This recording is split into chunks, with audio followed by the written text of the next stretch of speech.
계신 하나님 박수 치면서 찬양하시겠습니다.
아버지로 신앙고백 하시겠습니다.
성도로 잉태하사 동정녀 마리아에게 나시고 본디오 빌라에게 고난을 받으사 십자가에 못 박혀 죽으시고 장사 일지 사흘 만에 죽은 자 가운데서 다시 살아나시며 하늘에 오르사 전능하신 하나님 우편에 앉아 계시다가 저리로서 산자와 죽은 자를 심판하러 오시리라. 성령을 믿사오며 거룩한 공의와 성도가 서로 교통하는 것과 죄를 사하여 주신 것과 몸이 다시 사는 것과 영원히 사는 것을 믿사옵나이다. 나는 하나님을 예배하는 예배자들을 참여하신 뒤에 기도하시겠습니다.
주시옵소서.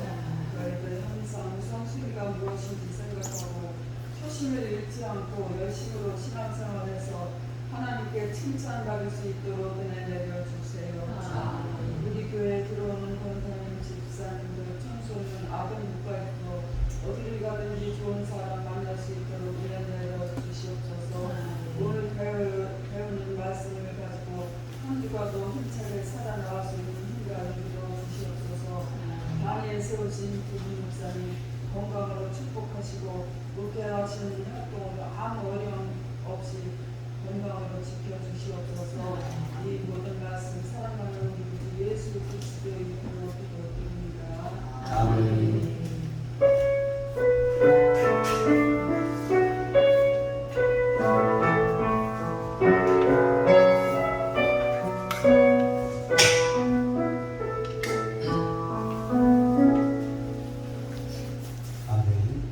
하나님의 말씀은 로마서 8장 31절로 39절 말씀까지입니다. 로마서 8장 31절로 39절 함께 교독을 하도록 하겠습니다. 제가 앉아 여러분을 뵙겠습니다. 그런즉 이 일에 대하여 우리가 무슨 말하기요?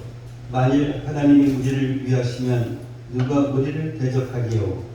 자기 아들을 아끼지 아니하시고 우리 모든 사람을 위하여 내주신 이가 어찌 그 아들과 함께 모든 것을 우리에게 주시지 아니하겠느냐. 누가 능히 하나님께서 택하신 자들을 고발하리요? 의롭다 하신 이는 하나님이시니 누가 정죄하리요. 죽으실 뿐 아니라 다시 살아나신 이는 그리스도 예수시니 그는 하나님 우편에 계신 자여 우리를 위하여 간구하시는 자십니다.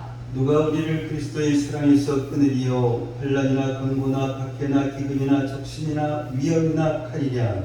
기록된 바 우리가 종일 주를 위하여 죽임을 당하게 되며 도살당할 양같이 여기를 받았나이다 함과 같으니라. 그러나 이 모든 일에 우리를 사랑하시는 이로 말미암아 우리가 넉넉히 이기느니라. 내가 확신하노니 사망이나 생명이나 천사들이나 권세자들이나 현재일이나 장래일이나 능력이나 함께 읽겠습니다. 높음이나 깊음이나 다른 어떤 피조물 이라도 우리를 우리 주 그리스도 예수 안에 있는 하나님의 사랑에서 끊을 수 없으리라. 아멘. 아멘. 오늘 말씀의 제목은 이 구원받은 성도입니다. 구원받은 성도. 바울은 로마에 있는 성도들에게 복음을 전하기 위해서 이 로마서를 썼는데 1장에서 이 8장까지 이 복음에 대한 설명입니다. 지난주에 나눴던 이 말씀은 복음의 결론이라고도 말할 수가 있습니다. 죄인인 우리가 지옥의 심판을 받을 수밖에 없는 우리가 어떻게 구원을 받을 수 있겠습니까? 하나님께서 미리 아셨고 미리 정하셨고 부르셨고 의롭다 하셨고 그리고 영화롭게 하셨기 때문입니다. 이 모든 것은 하나님의 은혜로 인한 것이며 하나님의 은혜를 받을 수 있는 유일한 통로는 오직 믿음입니다. 이것을 신학적인 용어로는 이신득이 또는 이신칭의라고 말합니다. 즉 믿음으로 의롭게 되었다, 믿음으로 구원받았다라는 뜻입니다. 이 로마서 8장 이후에도 복음을 말씀하지만 이 복음에 대한 설명은 로마서 8장으로 일단락됩니다. 오늘 우리가 읽은 이 본문은 복음을 다 전한 이 바울이 우리가 구원받을 수밖에 없는 확실한 증거에 대해서 말씀하는 내용입니다. 동시에 우리를 구원하신 하나님의 사랑을 정말로 이 벅차오르는 감격을 가지고 찬양하고 있습니다. 오늘 본문에서 바울은 하늘이 무너져도 반드시 구원받는다 라고 하는 이 철석 같은 믿음을 표현하고 있는 것입니다. 여러분 안에는 나는 하늘이 무너져도 반드시 구원받는다 라는 이 철석 같은 믿음이 있습니까? 이 받았는지 여부는 하나님만이 아는 일입니다. 그러나 이 성경을 근거로 그 사람이 구원받은 사람인지 아닌지를 어느 정도는 알 수 있다라고 생각합니다. 저는 지금까지 구원받지 않은 것 같은 사람이 나는 구원받았습니다 라고 자신 있게 말하는 그런 경우를 거의 보지 못했습니다. 근데 그 반대의 경우를 종종 보게 됩니다. 분명히 구원받은 사람입니다. 왜냐하면 예수님을 믿고 주님으로 고백하고 하나님을 아버지로 부르는 그런 사람이기 때문입니다. 은혜를 알고 성령의 역사를 아는 사람이기 때문입니다. 제가 그 당사자가 아니기 때문에 이 100% 그렇다라고 말할 수는 없지만 그분의 이 신앙 고백을 통해서 또 신앙 고백대로 살고자 하는 그 모습을 보면서 아, 이분은 구원받은 백성이구나 알 수 있다라는 것입니다. 그런데 참으로 안타까운 것은 정작 본인은 이 구원의 확신이 없다라는 것입니다. 정확히 말하자면 이 구원의 확신이 맞다, 같다 하는 것입니다. 하나님의 그 은혜를 체험하고 제대로 신앙생활을 하고 있을 때에는 구원받았습니까? 라고 물으면 할렐루야, 아멘 합니다. 이번에 하나님이 당신을 부르셔도 천국에 갈 확신이 있습니까? 물으면 더 큰 목소리로 아멘 합니다. 그런데 하나님의 은혜도 느껴지지 않고 믿음 생활도 제대로 하지 못하는 것 같고 거기다가 부끄러운 죄까지 지으면 하나님의 그 사랑을 의심하게 됩니다. 하나님께서 지금 나 같은 이 사람도 사랑하실까? 예수님을 믿는다 하면서도 여전히 이러한 죄를 짓고 있는 내가 정말 구원받은 사람일까? 그러면서 이 구원의 확신이 흔들립니다. 혹시 여러분 가운데 이와 같은 사람이 없습니까? 만약 이런 사람이 있다라고 하면 이 구원에 대한 의심이 오늘 말씀을 통해서 완전히 해결되기를 바랍니다. 뿐만 아니라 오늘 말씀을 듣는 모든 성도들 안에 나는 구원받았다. 어떤 일이 있어도 나의 구원은 흔들릴 수 없다. 어느 누구도 나의 구원을 빼앗아갈 수 없다. 이 철석 같은 믿음을 얻게 되기를 바랍니다. 오늘 31절 말씀은 이렇게 시작을 합니다. 그런즉 이 일에 대하여 우리가 무슨 말 하리요? 여기서 말씀하고 있는 이 일은 앞에 28절로 30절까지의 말씀을 말하는 것입니다. 즉 하나님께서 우리를 미리 하셨고 미리 정하셨고 부르셨고 의롭다 하셨고 영화롭게 하셨다라는 이 사실을 말합니다. 한마디로 하나님께서 우리를 구원하셨다라는 것입니다. 바울은 이렇게 말씀하고 있는 것입니다. 하나님께서 우리를 구원하셨는데 하나님께서 이렇게 우리를 위하시는데 도대체 누가 우리를 대접하겠습니까? 그러면서 바울은 하나님이 얼마나 우리를 위하시는지를 32절 말씀을 가지고 설명합니다. 하나님께서는 하나밖에 없는 당신의 독생자 예수 그리스도를 우리에게 주셨습니다. 예수님을 우리에게 주셨다라고 하는 것은 우리의 죄를 용서하시기 위해서 십자가를 지게 하셨다라는 것을 의미합니다. 이 십자가는 사람이 겪을 수 있는 최고의 육체적 고통이었습니다. 그러나 이 육체의 고통과 비교할 수 없는 고통은 영적인 고통입니다. 예수님은 인류의 모든 죄를 짊어지시고 십자가에서 죄의 심판을 받으셨습니다. 죄의 저주를 받으셨습니다. 하나님께 버림받으셨습니다. 예수님은 십자가에서 큰 소리로 이렇게 지었습니다. 마태복음 27장 46절 말씀입니다. 함께 읽겠습니다. 예수께서 크게 소리질러 이르시되 엘리라 라마 사박다니 이제껏 나의 하나님 어찌하여 나를 버리셨나이까 하는 뜻이라. 아멘. 왜 하나님께서 당신의 독생자를 십자가에 달리게 하셨을까요? 우리를 구원하시기 위함이었습니다. 하나님은 자기 아들을 내어주시기까지 우리를 사랑하신 것입니다. 정말로 자녀를 둔 이 부모라면 그 사랑이 얼마나 큰 사랑인지를 아주 조금은 이해하실 수 있을 것입니다. 이 부모는 사랑하는 자식을 위해서 다 줄 수 있습니다. 자식을 살릴 수만 있다면 자신의 생명까지라도 아낌없이 줄 수 있는 것이 바로 부모입니다. 자녀를 위해서라면 생명도 아깝지 않은 것이 바로 부모입니다.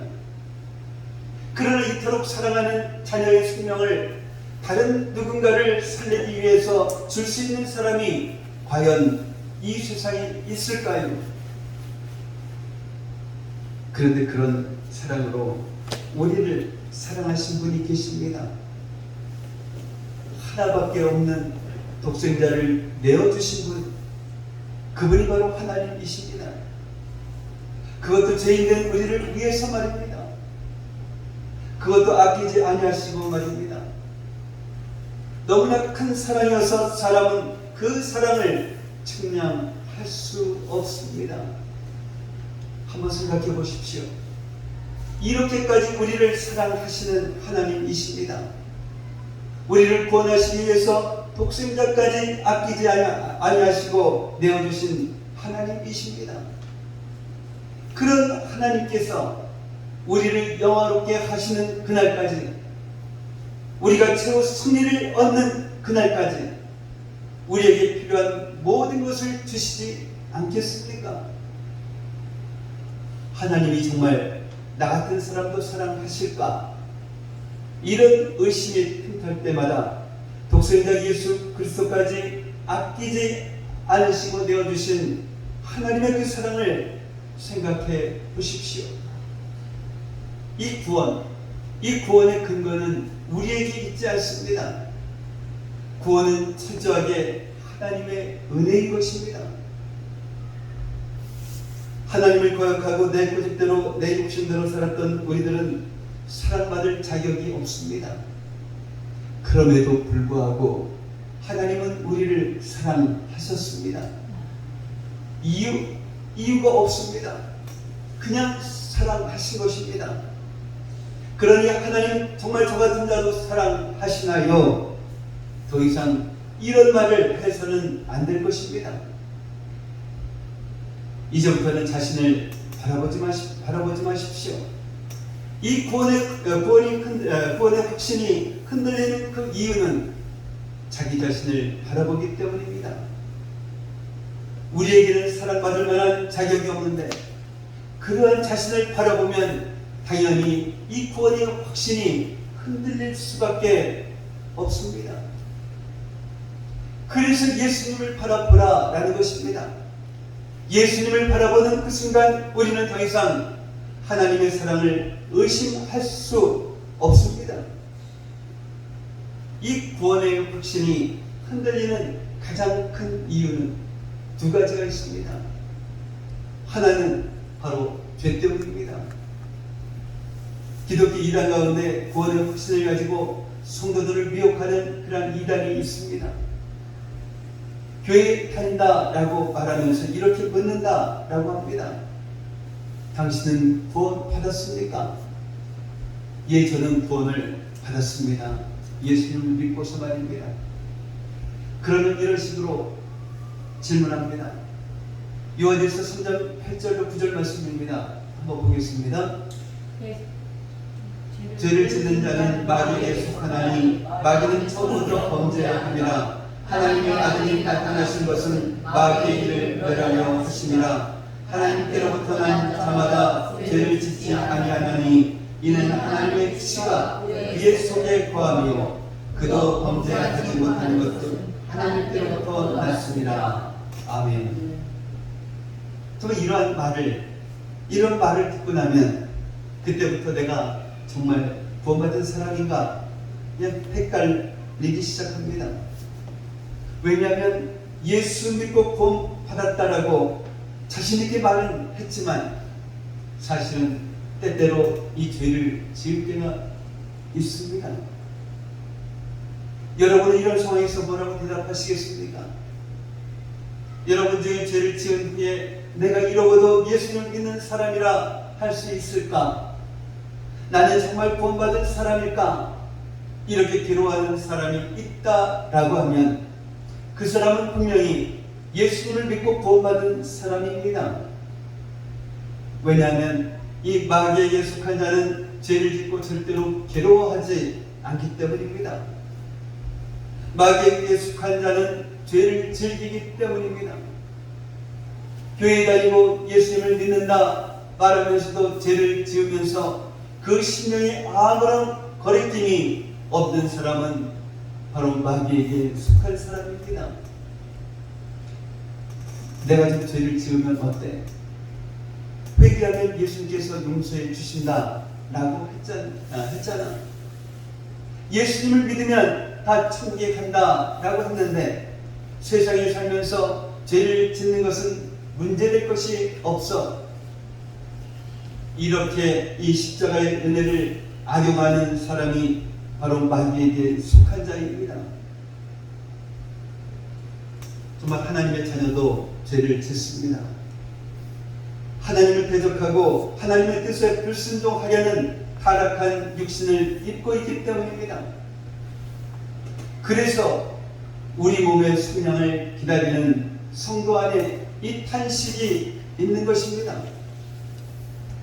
그러나 하나님께로 난 자는 죄가 싫습니다. 죄의 유혹에 넘어지고 나면 그렇게 자신이 한심하고 괴로울 수가 없습니다. 하나님께로부터 난 자이기 때문입니다. 죄를 짓고 탄식하는 것은 그 안에 내 안에 성령이 계시기 때문입니다. 그래서 하나님께로부터 난 자는 죄를 짓고 나면 회개하지 않을 수가 없습니다. 때로는 이 가슴을 치며 때로는 이 눈물을 흘리며 회개합니다. 이렇게 회개하는 사람은 반드시 이 죄를 이깁니다. 33절과 34절 말씀을 보면 마귀는 죄를 지을 때마다 우리를 고발하고 정죄합니다.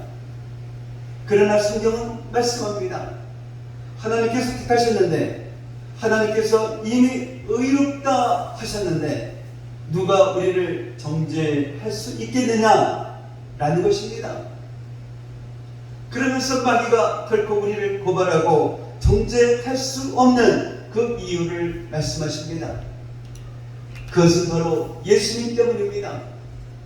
예수님께서 우리의 죄를 위해서 십자가에서 죽으시고 예수님께서 우리를 의롭다 하시기 위해서 부활하시어 하나님 우편에 계신데 그리고 그 예수님께서 하나님 우편에서 지금 이 순간에도 우리를 위해서 간구하고 계시는데 어찌 마귀가 우리를 정죄할 수 있느냐라는 것입니다. 요한일서 2장 1절 말씀 보겠습니다. 읽겠습니다. 만일 우리가 죄를 범하여도 아버지 앞에서 우리에게 대언자가 있으니 곧 의로우신 예수 그리스도시라. 아멘. 우리의 대언자가 되시는 예수님이 우리를 위해서 변호하시는 그 예수님이 계십니다. 우리가 낙심하고 있을 때, 우리가 유혹 가운데 있을 때, 우리가 고난 가운데 있을 때, 때로는 연약함으로 인해서 죄를 짓고 넘어졌을 때 우리를 위해 간구하시는 예수님이 계신다라는 이 사실을 기억하시기 바랍니다. 그러한 예수님이 계신데 어떤 죄가 우리의 구원을 빼앗아갈 수가 있겠습니까? 우리의 구원의 확신이 흔들리는 가장 큰 이유 두 번째는 바로 이 고난 가운데 있을 때입니다. 오늘 본문 35절과 36절 말씀을 보면 예수님을 믿으면 환난도 없고 고난도 없다라고 하는 이런 말씀은 성경의 가르침이 아닙니다. 성경을 보십시오. 아무 환난 없이 하나님을 믿었던 사람이 어디에 있습니까? 고난 없이 십자가 없이 예수님을 따랐던 그런 사람이 어디에 있습니까? 바울 사도는 분명하게 말씀합니다. 예수님을 믿고 구원받은 하나님의 자녀도 이 세상에서 환난과 곤고와 박해와 기근과 적신 그리고 위험과 칼을 만난다라는 것입니다. 환난은 밖에서 오는 고난입니다. 곤고는 우리 힘으로 해결할 수 없는 이 문제로 인한 마음의 불안과 두려움입니다. 예수님을 믿는 것 때문에 굶기도 합니다. 적신은 벌거벗음입니다. 적신도 기근처럼 가난으로 인한 고통을 말하며 또한 예수님을 믿는 것 때문에 이 사회에서 소외당하는 그러한 고통을 말합니다. 심지어는 예수님을 믿는 것 때문에 칼 앞에 목숨까지도 내어 놓아야 할 때도 있습니다. 마치 도살당할 양처럼 말입니다. 어떤 사람은 이 말씀이 이해가 되지 않을지도 모르겠습니다. 하나님께서 하나님의 그 자녀들을 지켜주셔야지 어떻게 이런 고통, 그런 고통을 겪도록 그냥 보고만 계실 수 있을까 하고 말입니다. 그러나 성경은 하나님의 자녀들은 예수님을 위해 예수님과 함께 고난을 받아야 한다라고 말씀하고 있습니다. 그리고 이렇게 예수님과 함께 고난 받는 자들만이 예수님과 함께 하나님이 주시는 그런 영광, 그 영광을 상속받을 수 있다라고 말씀합니다. 하나님의 자녀이기에 고난이 없는 것이 아니라 하나님의 자녀이기에 예수님과 함께 고난을 받아야 한다라는 것입니다. 그러면 마귀의 자녀는 이 고난이 없을까요? 천만에요. 처음에는 마귀의 뜻대로 사는 자들이 잘 사는 것 같습니다. 마귀의 뜻대로 사는 것이 무엇입니까? 자기 마음대로, 자기 욕심대로, 자기 정욕대로, 또한 자기 기분대로 살아가는 것입니다. 세상의 가치관을 따라 살아가는 것입니다. 돈과 명예와 쾌락을 따라 살아가는 것입니다. 세상의 가치관으로 보면 이렇게 살아가는 것이 당연합니다. 이것이 인생을 즐기며 사는 것이다 라고 생각합니다. 그러나 절대로 속지 마십시오. 마귀는 도둑질하고 죽이고 멸망시키는 자입니다. 반드시 곤고한 날이 옵니다. 자기 마음대로 살았는데, 자기가 하고 싶은 것 다 하고 자기가 원하는 것 다 얻었는데 그런데 만족이 없습니다. 이 마음의 평안이 없는 것입니다. 정말로 그 인생이 너무나 허무한 것입니다. 나는 아무 낙이 없다라고 할 때가 반드시 옵니다. 그래서 많은 그런 사람들의 부러움을 받는 사람들이, 그렇게 성공하고 그렇게 유명한 사람들이 스스로 목숨을 끊는 것 아니겠습니까? 그러나 그것이 끝이 아닙니다. 더 무서운 것은 그들이 하나님의 심판대 앞에 서야 한다라는 것입니다. 이 모든 행위와 모든 은밀한 일을 선악간에 심판하시는 하나님 앞에 말입니다. 그래서 하나님의 자녀로서 하나님과 함께 고난 당하는 것이 축복인 것입니다. 그래서 예수님께서 이렇게 말씀하셨습니다. 마태복음 5장 11절로 12절 말씀입니다. 함께 읽겠습니다. 나로 말미암아 너희를 욕하고 박해하고 거짓으로 너희를 묶어서 모든 악한 판단을 내리니 너희에게 기뻐하고 즐거워하라. 하늘에서 너희의 상이 큼이라. 너희 전에 있던 선지자들도 이같이 박해하였느니라. 아멘. 이 육신을 가지고 있는 우리는 정말 이 고난이 오면, 고통이 오면 정말 이 본능적으로 움츠러듭니다. 두렵습니다.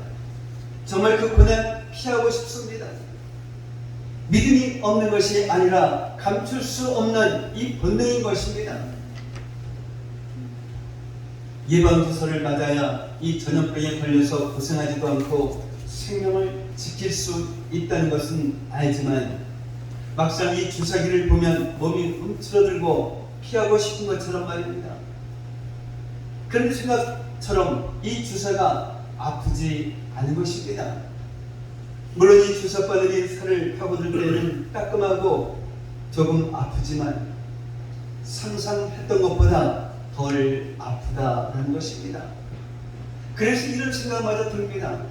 뭐야? 이 생각보다 아프지 않잖아. 괜히 떠들었네 라고 말입니다. 이 예방주사와 예수님 때문에 당하는 이 성도의 고난이 어찌 비교될 수가 있겠습니까? 그러나 예수님 때문에 당하는 이 고난도 이와 비슷한 데가 있습니다. 사실 우리는 이 바울이 당했던, 그리고 초대교회 성도들이 당했던 그 환난과 분고와 박해, 그리고 기근과 적신과 위험과 칼의 고난을 잘 모릅니다. 우리가 생각하는 것보다 훨씬 더 크고 고통스럽고 고난스러운 일일 것입니다. 만약 우리들이 이와 같은 그러한 고난을 당하는 성도들을 옆에서 지켜본다라고 하면 정말 두려운 것입니다. 그리고 할 수만 있다라고 하면 이 고난을 피해가고 싶을 것입니다. 우리에게는 절대로 이런 고난이 오지 않기를 기도할 것입니다. 그런데 피할 수 없는 그런 상황이 오면 어쩔 수가 없습니다. 그 고난을 받아야 합니다. 예수님을 부인하지 않는 이상 고난을 받아야 합니다. 그런 놀라운 일이 일어납니다. 이러한 고난이 생각했던 것만큼 두렵지 않다는 것입니다.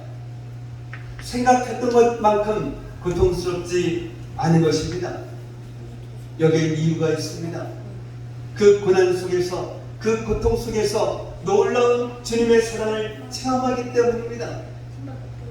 주님이 주시는 이 놀라운 위로를 체험하기 때문입니다. 고난당하기 전에는 맛보지 못했던 주님의 그 임재하심을 체험하기 때문입니다. 고통 가운데 주님이 마치 육신의 손으로 만지는 것처럼 더 분명하게 느껴지고 영의 눈으로 주님을 마치 내 눈앞에 있는 것처럼 보기 때문입니다. 이 스데반 집사님이 언제 하나님의 영광과 하나님 우편에 계신 예수님을 보았습니까? 이 순교를 눈앞에 두고 있을 때였습니다. 바로 이것이 고난의 신기인 것입니다. 그러니 돌을 맞아도 아프지가 않고 웃으면서 죽을 수가 있었던 것입니다. 그래서 이 고난의 신비를 아는 믿음의 사람들은 고난의 그 잔을 기쁨으로 마셨습니다. 그리스도인들 중에 바울은 그 어느 누구보다도 고난의 신비를 아는 분이었습니다. 바울 사도처럼 예수님을 위해, 복음을 위해 고난을 당한 자가 어디 있겠습니까? 고난의 대명사였던 이 바울 사도가 뭐라고 외치는지 아십니까? 오늘 본문 37절 말씀을 보면 아슬아슬하게 이기기만 해도 놀라운 것 아닙니까? 그런데 바울은 넉넉히 이긴다라고 고백하고 있습니다. 넉넉히 이긴다라는 이 말을 원문으로 살려 표현하면 우리가 항상 가장 영광스러운 승리를 거둔다라는 뜻입니다. 어쩌다 한번 이기는 것이 아닙니다. 항상 이깁니다. 그리고 그 승리는 가장 영광스러운 승리인 것입니다. 누구 때문입니까? 바울이 인내심이 강해서 그렇습니까? 바울이 무서운 것이 없는 사람이어서 그렇습니까? 속된 말로 바울은 간이 붙고 맷집이 좋은 사람이어서 그렇습니까? 천만에요. 절대 그렇지 않습니다. 바로 예수님 때문입니다. 이 고난을 만날 때, 고통 가운데 있을 때 예수님이 함께 하시기 때문입니다. 어떤 고난도, 어떤 고통도 넉넉히 이길 수 있는 그런 힘과 위로와 기쁨을 주시기 때문입니다. 바로 예수님의 사랑 때문입니다. 고난 가운데 말로만 들었던 예수님을 보기 때문입니다. 고통 가운데 이전에는 알지 못했던 예수님의 크고 놀라운 사랑을 체험하기 때문입니다. 이 고난이 크면 클수록, 극심하면 극심할수록 그 사랑이 더 깊고 깊기 때문입니다. 하나님께서 독생자 예수 그리스도를 주시기까지 우리를 사랑하십니다. 그 사랑의 하나님께서 우리의 구원이 완성되는 그날까지 우리에게 필요한 모든 것을 아낌없이 주십니다. 그런데 어떻게 우리의 구원을 의심할 수가 있겠습니까? 구원받은 우리도 죄를 지을 때가 종종 있습니다.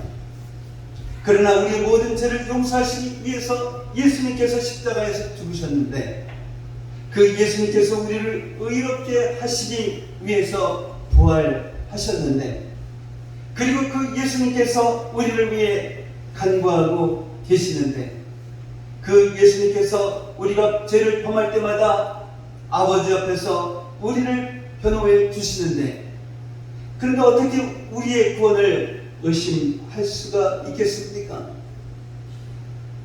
정말 예수님을 믿는다라는 그 이유 하나만으로 수많은 그러한 성도들이 환난과 고난을 당했습니다.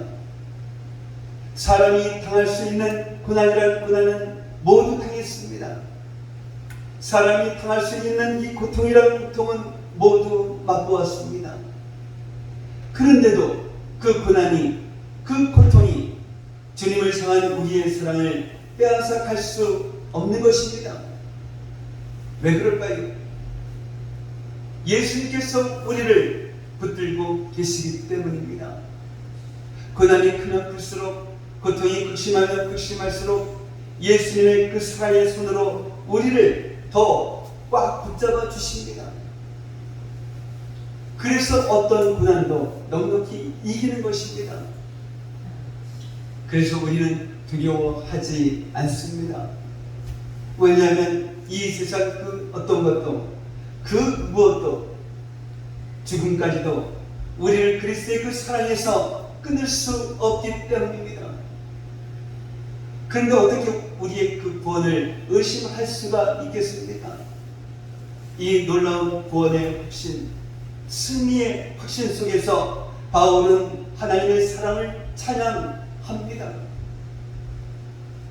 오늘 말씀을 통해서 자신이 얼마나 놀라운 하나님의 사랑을 받고 있는지를 깨달은 사람은, 오늘 말씀을 통해서 자신이 얼마나 놀라운 하나님의 예수님의 그 사랑을 받고 있는지를 깨달은 사람은 정말로 하늘이 무너지는 일이 있어도 자신은 반드시 구원받는다, 이 사실을, 그래서 이 구원의 확신을 얻은 사람은 바울처럼 하나님의 사랑을 찬양하지 않을 수가 없는 것입니다.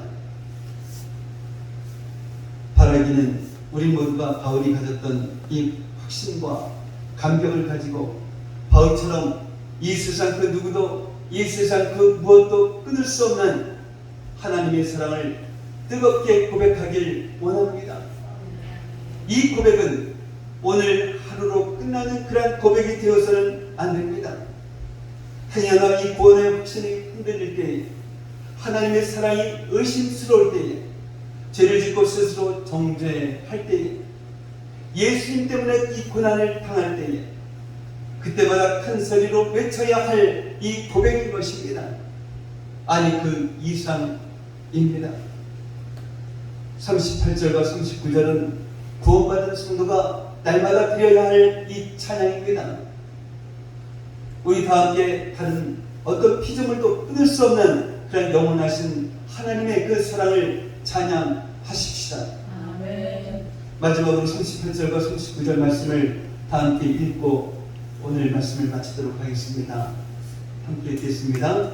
내가 확신하는 이 사상이나 생명이나 천사들이나 권세자들이나 천들이나 장대들이나 능력이나 높음이나 기쁨이나 다른 어떤 피조물이라도 우리를 우리 주 그리스도 예수 안에 있는 하나님의 사랑에서 끊을 수 없으리라. 아멘. 기도합니다. 사랑의 아버지 하나님 감사합니다. 오늘 말씀을 통해서 나는 하늘이 무너져도 반드시 구원받는다는 이 철석 같은 믿음과 구원에 대한 의심이 완전히 해결되는 저희들에게 하옵소서. 구원의 확신이 흔들리는 가장 큰 이유는 죄 때문이며 우리가 죄를 지을 때마다 마귀가 우리를 고발하고 정죄함을 깨닫게 하셨사오니 하나님 우편에서 우리를 위해 변호하시고 간구하시는 예수님이 계심을 기억하며 그 예수님을 바라봄으로써 우리의 구원을 빼앗기지 않는 저희들에게 하옵소서. 또한 우리의 구원이 확신이 흔들릴 때가 이 고난 가운데 있을 때를 깨닫게 하셨사오니 하나님의 자녀이기에 예수님과 함께 고난을 받음으로써 그 고통 속에서 놀라운 주님의 사랑과 위로와 주님의 인자하심을 체험하는 저희들에게 하옵소서. 우리 모두가 바울이 가졌던 확신과 감격을 가지고 바울처럼 이 세상 그 누구도 이 세상 그 무엇도 끊을 수 없는 하나님의 사랑을 뜨겁게 고백하며 살아가는 저희들에게 하옵소서. 예수님의 이름으로 기도하옵나이다. 아멘. 같이 지쳐서 기도할 수 없고 청량하시면서 준비하시는 준비 드리도록 하겠습니다.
날 위해 간구하시는 그 주님의 은혜에 감사해서 주님 앞에 예물을 정성으로 올려드렸습니다. 10회 조 드렸습니다. 또한 순교 예물 드렸습니다. 감사 예물 드렸습니다. 주일 예물도 드렸습니다. 이처럼 드린 손길 기억하시고 복의 복을 허락하여 주시어서 이 세상 사랑의 정도 부족함이 없는 저희 성도들 되게 하시고 우리 주변의 어려운 사람들 그냥 지나치지 않는 그런 저희 성도들 되게 하시고 저들의 손을 잡아주며 나눠주기에도 정도 부족함 없는 삶을 살아가는 저희 성도들 되게 하옵소서. 오늘 시간 드려진 이 예물이 주님 안에서 온전한 예물이 되게 하여 주시옵시고 이 예물이 사용되어지는 곳곳마다 놀라운 주님의 역사가 일어나게 하여 주시옵소서. 감사하며 축복하며 예수님의 이름으로 기도합니다. 아멘. 오늘 함께 예배드리신 여러분을 예수님의 이름으로 환영하고 축복을 합니다. 다음 주에 들리는 제가 삶을 부탁드리는 이옥진 집사님 다음 주에 준비하시기 바랍니다. 다른 광고 없으시면 다 같이 일어나셔서 찬송가 620장 부르시고 나면 축도로서 예배를 마치도록 하겠습니다.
내주하시는 성령님의 감화 감동 충만 교통하시니 오늘 이 시간 구원받은 성도라는 제목의 말씀을 통하여 구원받은 성도가 날마다 드려야 할 것이 찬양임을 깨닫고 다른 어떤 피조물도 끊을 수 없는 영원하신 하나님의 사랑을 찬양하며 고백하며 살아가는 믿음의 자녀들이 되리라 다짐하며 돌아가는 성도들 머리 위에, 성도들의 가정과 모든 생활 위에, 성도들의 직장과 사업장 위에, 그리고 공부하는 학생들 머리 위에 이제로부터 영원까지 함께 있을지어다.